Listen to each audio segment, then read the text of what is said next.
Hey, it's JC1424 once again with NASCAR Thunder 2003. And in this episode of our season, as Bobby Labonte in his number 18 Interstate Batteries Pontiac Grand Prix, we're going to be completing race 30 of 36, which is the EA Sports 500 at the Talladega Superspeedway. I'm wearing my Spider-Man jacket because it's red, white, and blue. The race logo is red, white, and blue. The EA Sports logo is red, white, and blue. This is the most patriotic race in a long time in this season. We are going to be using the primary paint job in this video because I love this car so much and we need to use it. It's the primary and I love it. Last episode raced at Kansas, took home a 5th place finish, almost 4th, but Mike Waltrip, he must have pit way later because I could not hang on to him. He was just freaking driving away. I was pushing the hell out of the car. We didn't have the best car in that race. Mark Martin got his 3rd win of the season, his 5th pole of the season, passing me in poles after I just got to my 4th one. Now he's 34 points behind me, gained 30 points. Jeff Gordon gained 15, and now he's 82 back. So it's down to us 3 right now. We're the big 3. I mean, I think we've had like 6 drivers that were in contention in up and down through the points throughout the season. It's been a great championship. I almost came in and started dominating, but they're holding on to me. They ain't letting me go just yet. There's Sterling Marlin. He's now fallen out of it. Dale Moore Jr. just got into 5th after the last race. I never even noticed he was doing that well. But Dale Moore Jr. get a top 5 in standings of his 3rd season. We'll find out soon. Your score in this one, buddy. Go hard.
God, that was terrible.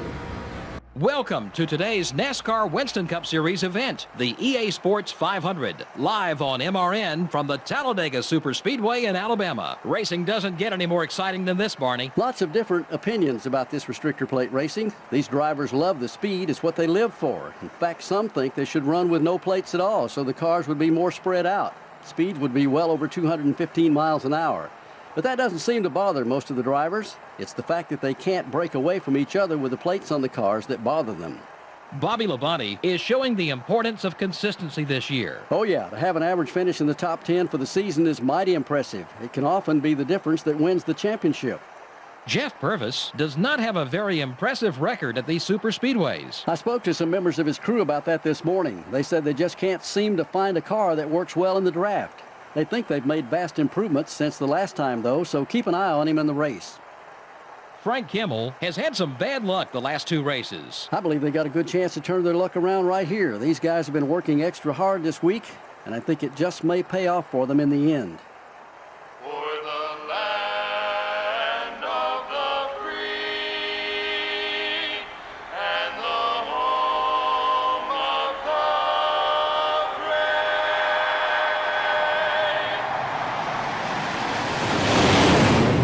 Gentlemen, start your engines.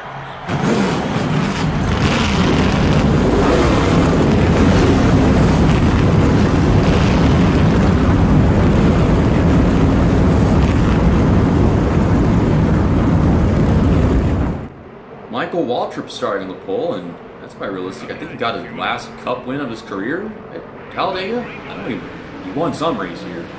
Jeff Gordon and Mark Martin are right in front of me. And also, Ken Schrader with a so cute, so pretty pink M&M's car. And this is an October race too, so it's good timing. Although I don't know if Breast Cancer Awareness Month was a thing in 2002. I don't know when that started. Oh, what is this bullshit where I'm always in the lane that just doesn't go? Well, here's Dale Jarrett. Dale Jarrett, Jeff Gordon, Mark Martin, Bobby Labonte, everyone starting middle of the field. Is Dale Earnhardt Jr. up front somewhere? I mean, what the hell? Dale Earnhardt Jr. climbing his way through the points, about to grab a championship last second.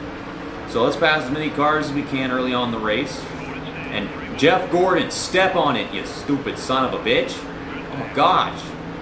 Drive y'all's cars. Race them. Kick some ass. Just be chewing bubble gum and kicking ass, and you're all out of kicking. I don't know. Oh, we got a big gap between Jimmy Johnson and the rest. We should grab onto Jimmy and then push our way to the top 15 or whatever. Or top 14. Work our way through all of that. We're just going to take a 4-tire pit stop whenever it comes around, because that's what everybody does at the Talladega races. And at Daytona, they take 2-tire stops. It's so weird. I don't know why they do that. It's my understanding after how all these races have gone. Could have won the Daytona 500, but I went and took 4 tires. So that's what I thought all the AI do. We got to the Talladega race, and I was like, okay, we'll take 2 tires, and then I came out way ahead of the field. So they're biased against Talladega and shit. Well, Jeff Gordon, Mark Martin are going to follow us through the field probably. So let's just get ourselves up there.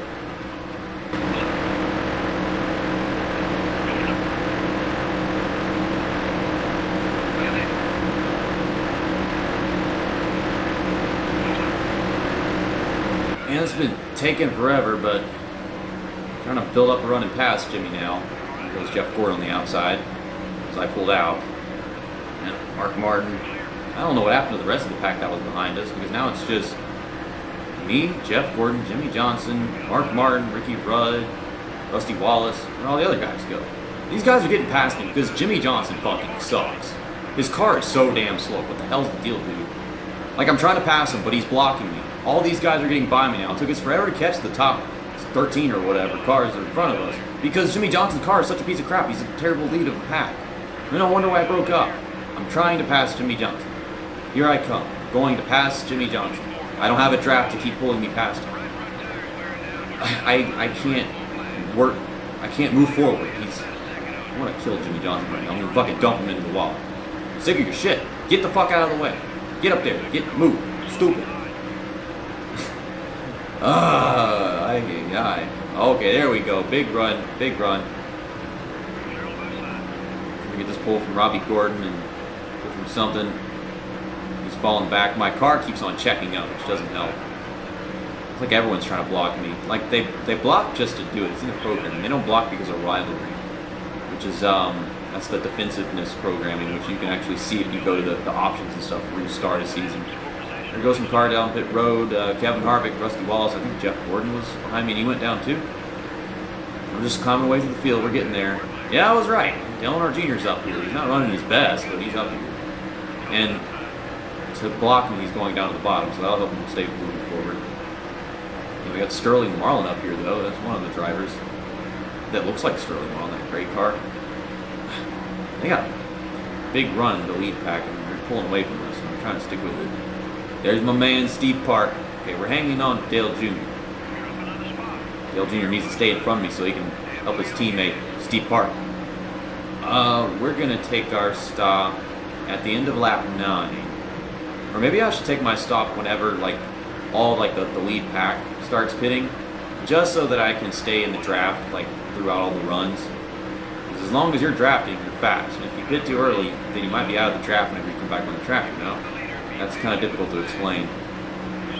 What is with Casey Kane always being the damn top 5? He was in the top 5 whenever we were at Kansas, and here he is again, like 6th or something.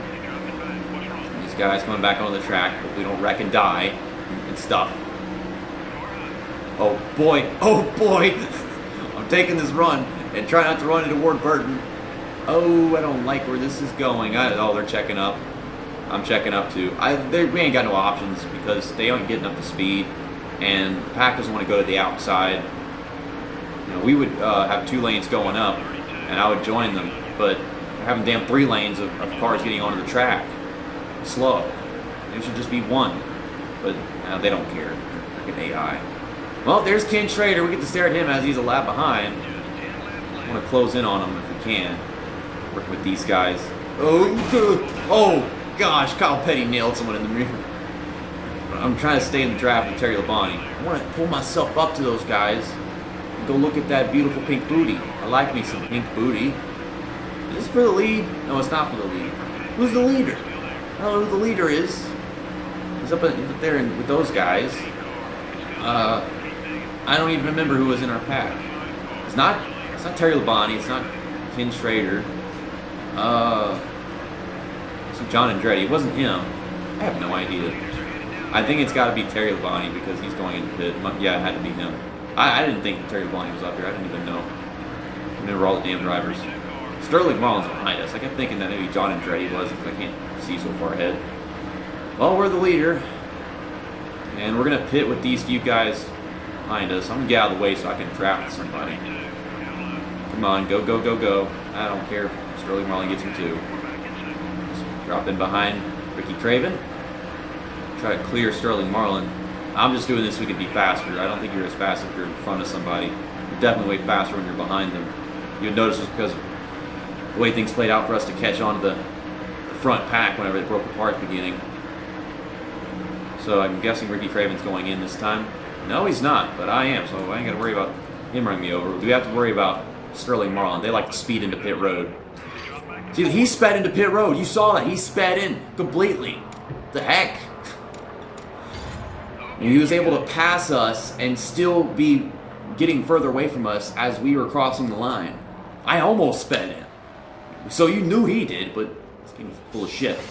The game is better about that once you get to NASCAR, Thunder, 2004, and so on. Though they still run you over sometimes in the later games.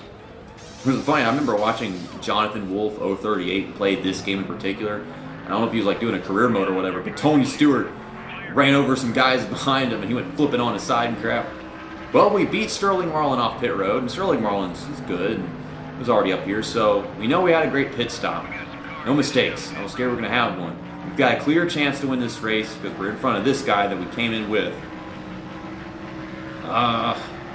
See how all these pit stops play out.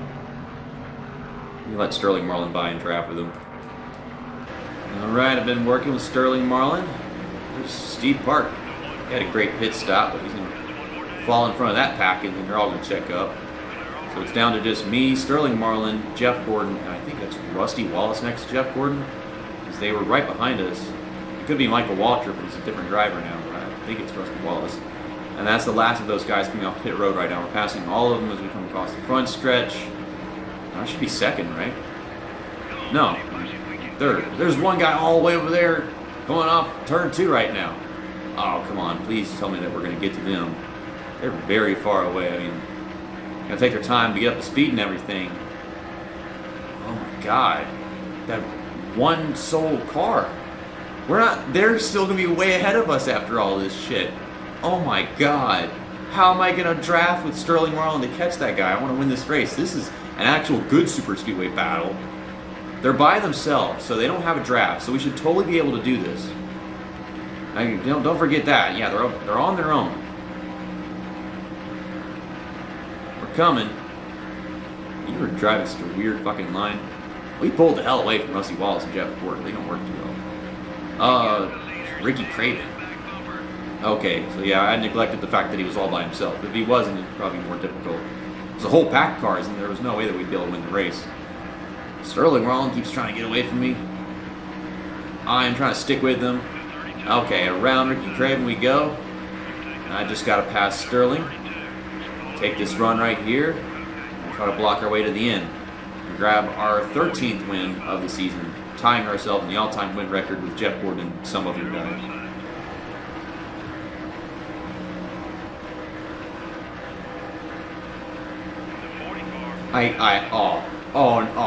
I gave it away. Fuck. No. How did I manage? How could I manage to just give it away? He went high, and I was like, okay, I'm stopping you. And then I couldn't get back down low in time. Oh my god. I was just about to say it's one of those instances where the AI just aren't good at super speed racing. They don't want to build a run and make a pass. Well, he gained some of his points back in that race, I can tell you that much. He's still fourth, over 200 points back though. Now we're up to an 88 point lead over Mark Martin, and Jeff Gordon's back to being 97 points back again. Poor guy. Dale Earnhardt Jr. still fifth, 320 back. Oh my goodness, the way seasons play out. There's Tony Stewart at sixth now. Dale Jarrett, I mean, they checked out, but this is worse. They're just dropping off completely now that we're getting to the end of the season. They're just giving up. It's like, well, we can't get the championship, so let's just finish this shit with Tony Stewart and Dale Earnhardt Jr. coming in clutch to get some good points finishes at the end of the season, because Dale Jarrett and Ricky Rudd just don't care. Can we expect Ryan Newman and Matt Kenseth to pass them too before it's over? He's over 500 points gap for the top 10. Okay, well, see you guys next episode whenever we do the UAW GM Quality 500 at Lowe's Motor Speedway, which is the day race of this track. Whenever we ran the Coca-Cola 600, we ran quite well, although we shouldn't have, because I ran like shit whenever I initially recorded it as a collab with Mikey McBlam. We're going to use the Frankenstein car because he won this race with this car in real life in the year 2000. So this is freaking 3 years after he actually used the car. But still, because this is where he first and actually used it, we're going to bring it to that video. Race 31 of 36. So yeah, we've got 5 races, or 6 races. Yeah, 6 races left of the season. See you next time. That's that, and episode over.